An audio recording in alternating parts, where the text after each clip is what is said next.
नमस्कार, स्वागत है आपका जनतंत्र ऑनलाइन में। महाराष्ट्र एक साल बाद राजनीतिक उठापटक को लेकर फिर से चर्चा में है। जिस तरह एकनाथ शिंदे ने उद्धव ठाकरे से अलग होकर शिवसेना में दो फाड़ कर दी थी, ठीक उसी राह पर चाचा शरद पवार से अलग होकर एनसीपी नेता अजित पवार चल पड़े हैं। साथ ही वह पार्टी के नाम और सिंबल पर भी अपना दावा ठोक रहे हैं। पार्टी पर अपने अपने दावों को मजबूत करने के लिए शरद पवार और अजित पवार ने एक दूसरे को कमजोर भी करना शुरू कर दिया है। इसी बीच शनिवार 4 जुलाई को एनसीपी नेता अजित पवार ने दक्षिण मुंबई में स्थित नए एनसीपी पार्टी कार्यालय का उद्घाटन किया। यह मंत्रालय के ठीक सामने है, लेकिन यहाँ भी एक हंगामा हो गया जब अजित पवार गुट के पार्टी कार्यकर्ताओं को पीडब्ल्यूडी से चाबियां नहीं मिली तो वे नाराज हो गए और मजबूरन दरवाजा खोलने पड़े।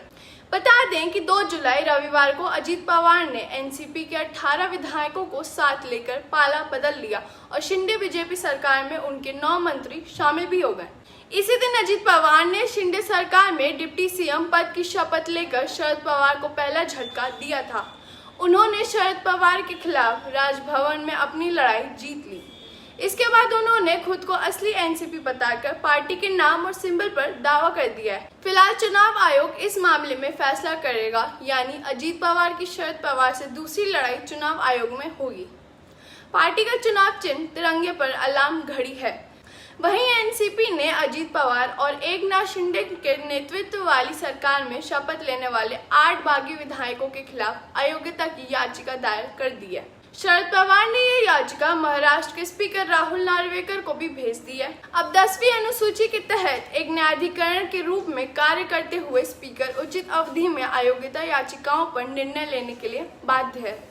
वहीं शरद पवार ने पार्टी में टूट के बाद कार्यकारी अध्यक्ष प्रफुल्ल पटेल और सांसद सुनील तटकरे को पार्टी से निकाल दिया है।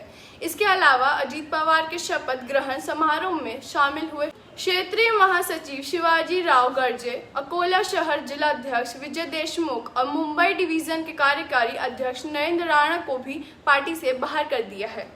गौरतलब है कि शिंदे ने तो उद्धव को कमजोर करके उनसे शिवसेना का नाम और सिंबल छीन लिया था। अब देखना यह है कि क्या अजीत अपने इरादों में कामयाब हो पाएंगे। आइए इसे समझते हैं। अजीत गुट के लिए एनसीपी के चुनाव चिन्ह पर कब्जा कर पाना इतना आसान नहीं होगा। नियम के मुताबिक दोनों गुटों को खुद को असली एनसीपी साबित करने के लिए पार्टी के पदाधिकारियों, विधायकों और सांसदों का बहुमत हासिल होना जरूरी है। केवल बड़ी संख्या में विधायकों का सपोर्ट हासिल होने भर से पार्टी पर किसी का अधिकारी साबित नहीं हो जाता। चुनाव आयोग सांसदों और पदाधिकारियों के समर्थन को भी ध्यान में रखते हुए ये फैसला लेगा।